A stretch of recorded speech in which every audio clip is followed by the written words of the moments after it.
చదువుతో పాటు skills, placements తో పాటు సక్సెస్ సందీప్ యూనివర్సిటీ మాత్రమే అందిస్తుంది.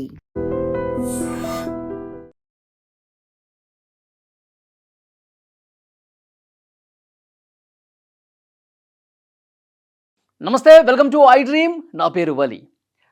ఇరాన్, ఇజ్రాయెల్, అమెరికా ఈ వార్ కొనసాగుతూనే ఉంది. ఫిబ్రవరి 28వ తారీఖున మొదలైనటువంటి ఈ వార్ ఎప్పుడు ముగుస్తుందో ఎవరికి అంతుపట్టినటువంటి విషయం కనిపిస్తోంది. ఒకవైపు అమెరికా యుద్ధాన్ని ముగించాలని చెప్పి అమెరికా ముందు ప్రతిపాదనలు వస్తే దాని మీద ఆలోచన చేస్తూ ట్రంప్ కూడా కామెంట్ చేశాడు. ఇక ఇరాన్ మీద దాడి చేసేటానికి మాకు ఇంకా ఏ లక్ష్యాలు మిగలలేదు, అన్ని లక్ష్యాలు మేము దాడి చేసాం, ఇంకా ఒకటో రెండో మిగులుంటాయి, మేము అనుకుంటే అవి కూడా దాడి చేసేస్తాం, లేపేస్తాం, పెద్ద ఇబ్బంది ఏం కాదు, ఇంకా యుద్ధాన్ని ముగించాలా వద్దా అని చెప్పి తుది నిర్ణయం ఇక నేనే తీసుకోవాల్సినటువంటి అవసరం ఉంది, ఇరాన్ మీద ఇంకా దాడి చేయడానికి ఏమీ మిగలలేదని చెప్పి పైకి మేకపోత గాంభీర్యాన్ని డొనాల్డ్ ట్రంప్ ప్రదర్శిస్తూ ఉన్నాడు. ఇప్పుడు తాజాగా వచ్చినటువంటి గణాంకాలు ఏం చెప్తున్నాయంటే అమెరికా భయపడుతోంది.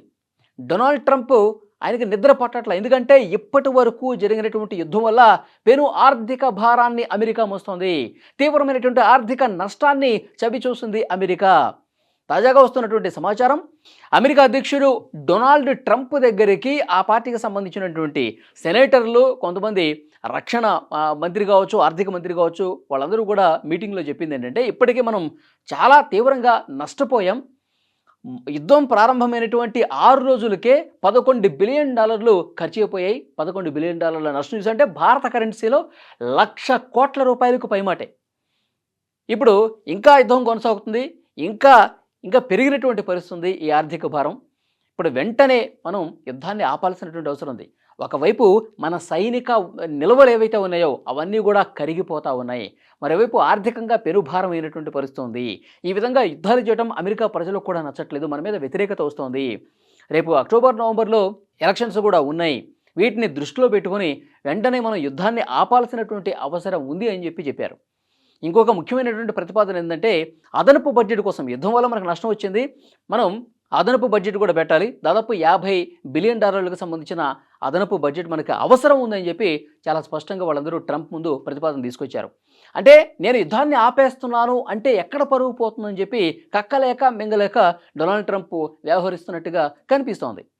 ఎందుకంటే డొనాల్డ్ ట్రంప్ ఈ మీటింగ్ జరిగిన తర్వాత ఒక కామెంట్ చేశాడు, యుద్ధం ఆపడం అనేది నా చేతుల్లో ఉన్నది, నేను ఎప్పుడైనా ఆఫ్ చేయొచ్చు, ఇరాన్ మీద అన్ని లక్ష్యాలని మేము కొట్టేశాం, వాడికి తునాతురకలు చేసాం, వాటి ఎయిర్ బేస్ కావచ్చు, నౌకాదళం మీద కావచ్చు, సో అన్ని రకాలుగా వాళ్ళ అణు కేంద్రాలు కావచ్చు, అన్నీ కూడా మిలిటరీ బేస్ క్యాంపులను కొట్టేసాం, అన్నీ కొట్టేసాం, ఇంకా దాడి చేయడానికి వాళ్ళని టార్గెట్ చేయడానికి ఇంకా ఏం మిగలలేదు, మొత్తం కూడా కొట్టేశాం, మా లక్ష్యం నెరవేరిందని చెప్పి డొనాల్డ్ ట్రంప్ ఇప్పుడు చెప్తా ఉన్నాడు. కానీ దానికి అసలు అర్థం ఏంటంటే అమెరికా భయపడుతోంది. ఎందుకంటే ఇరాన్ వదిలినటువంటి డ్రోన్లని కొట్టడానికి వాళ్ళు అత్యాధునిక క్షిపణులను వదులుతున్నారు. వీళ్ళు లక్షల్లో ఖర్చు పెడుతుంటే అమెరికా, ఇజ్రాయెల్ కోట్ల రూపాయలు విలువ చేసే క్షిపణులను వదులుతున్నారన్నమాట. సో దానికి పెద్ద ఎత్తున వాళ్ళకి నష్టం జరుగుతుంది. వీళ్ళేమో చాలా సింపుల్ ఖర్చుతో కొడుతున్నారు, అమెరికా, ఇజ్రాయెల్ మాత్రం పెద్ద ఎత్తున వాళ్ళ కోట్లలో ఖర్చు పెట్టాల్సినటువంటి పరిస్థితి ఏర్పడింది. అందుకే లక్షల కోట్ల రూపాయలు కోల్పోతుంది అమెరికా. సో ఆ భయం వాళ్ళకు ఉంది. మరోవైపు ఇరాన్ మాత్రం మేము యుద్ధంలో వెనక్కి తగ్గే పరిస్థితి లేదు, అమెరికా, ఇజ్రాయెల్ యుద్ధాన్ని స్టార్ట్ చేశారు, మా సుప్రీం లీడర్లను చంపేశారు, ఫిబ్రవరి 28వ తారీఖు దొంగ దెబ్బ తీశారు. జెనీవాలో ఒక పక్కన చర్చలు జరుగుతుంటే ఆ చర్చల్లో సానుకూలమైనటువంటి నిర్ణయం ఒకవైపు వెలువడుతుండగా వీళ్ళు దొంగ దెబ్బ తీసి 28వ తారీఖు మా సుప్రీం లీడర్ని, మా కీలకమైనటువంటి నాయకులందరినీ కూడా చంపేశారు. కాబట్టి యుద్ధం వాళ్ళు స్టార్ట్ చేశారు, కానీ యుద్ధాన్ని విరమించేది, యుద్ధాన్ని ముగించేది మేము అని చెప్పి ఇరాన్లో కొత్తగా ఎన్నికైనటువంటి సుప్రీం లీడర్ మోస్తఫా ఖమేనీ చెప్పినటువంటి సిచ్యువేషన్ ఉంది. అందుకే భయం పెరుగుతోంది. ఎందుకంటే ఇరాన్ చాలా తీవ్రంగా ప్రతిఘటిస్తోంది, పెద్ద ఎత్తున అమెరికాకి సంబంధించినటువంటి ఎయిర్ బేస్ క్యాంపుల మీద దాడి చేస్తుంది, డ్రోన్లతో దాడి చేస్తుంది, క్షిపణులతో దాడి చేస్తుంది, గల్ఫ్ కంట్రీస్లో ఉన్నటువంటి అమెరికా ఆర్థిక సంస్థలు ఏవైతే ఉన్నాయో వాటి మీద దాడి చేస్తుంది, ఇజ్రాయెల్ మీద విపరీతంగా క్షిపణుల వర్షం కురుస్తోంది. సో డెఫినెట్గా ఇప్పుడిప్పుడే తన దగ్గర ఉన్నటువంటి అత్యాధునిక ఆయుధాలు ఏవైతే ఉన్నాయో అమెరికా ఖర్చు పెట్టడం పూర్తిగా అయిపోయిన తర్వాత, ఇక అమెరికా, ఇజ్రాయెల్ నిరసించిన తర్వాత ఇప్పుడు కొత్తగా ఉన్నటువంటి ఆయుధాలు తీస్తోంది. తన పాత తరం ఉన్నటువంటి ఆయుధాలు, అసలు ఎవరు కనిపెట్టలేనటువంటి ఆయుధాలు, అసలు ఆ దెబ్బ కొడితే ఎట్లా ఉంటుందో ఊహించడమే కష్టమైనటువంటి ఆయుధాలని ఇప్పుడు అమెరికా బయటకు తీస్తోంది. దాంట్లో ఒకటి కీలకంగా చెప్పుకోవాల్సింది సీ మైన్స్. హర్ముజ్ జలసంధి దగ్గర సముద్రం లోపల పెట్టినటువంటి ఆ బాంబర్స్ ఏవైతే ఉన్నాయో సీ మైన్స్, మనకి ల్యాండ్ మైన్స్ ఉంటాయి కదా, మరి నక్సలైట్లు అడవుల్లో టార్గెట్ చేయడం కోసం భూమిలో అమరుస్తారు మైన్స్. అట్లా సముద్రంలో పెట్టేటువంటి సీ మైన్స్ బాంబులు, సముద్రపు బాంబులు అంటారు, వాటిని విపరీతంగా హర్ముజ్ జలసంధి 33 కిలోమీటర్ల ప్రాంతం ఏదైతే ఉందో అక్కడ అమర్చింది ఇరాన్. ఇప్పుడు అటు నుంచి ఎవరైనా సరే తమ మాట కాదని వచ్చారో వెంటనే పేల్చేస్తామని కూడా చెప్పారు. సముద్రం లోపల తిరిగే డ్రోన్లు కూడా అమర్చారు. కాబట్టి హర్ముజ్ జలసంధి అనేది చాలా కీలకంగా మారింది ప్రస్తుతం.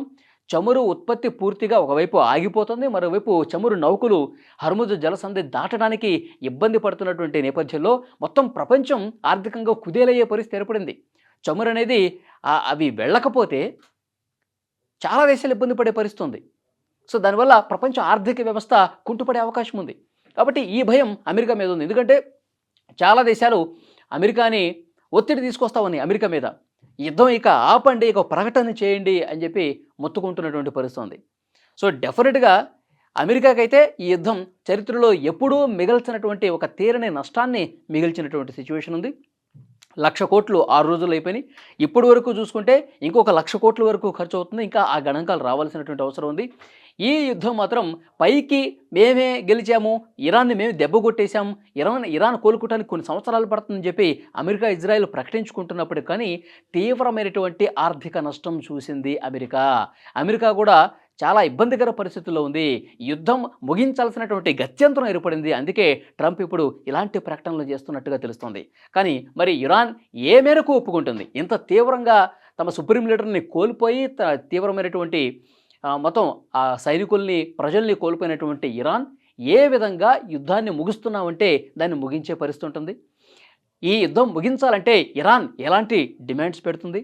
ఇవన్నీ కూడా తెలియాలంటే మరికొన్ని రోజులు ఆగాల్సిందే. కానీ ఇప్పటి వరకు అందుతున్నటువంటి ఇన్ఫర్మేషన్ అమెరికా చాలా తీవ్రమైనటువంటి ఆర్థిక భారాన్ని జరిగినటువంటి సిచ్యువేషన్ అయితే కనిపిస్తోంది.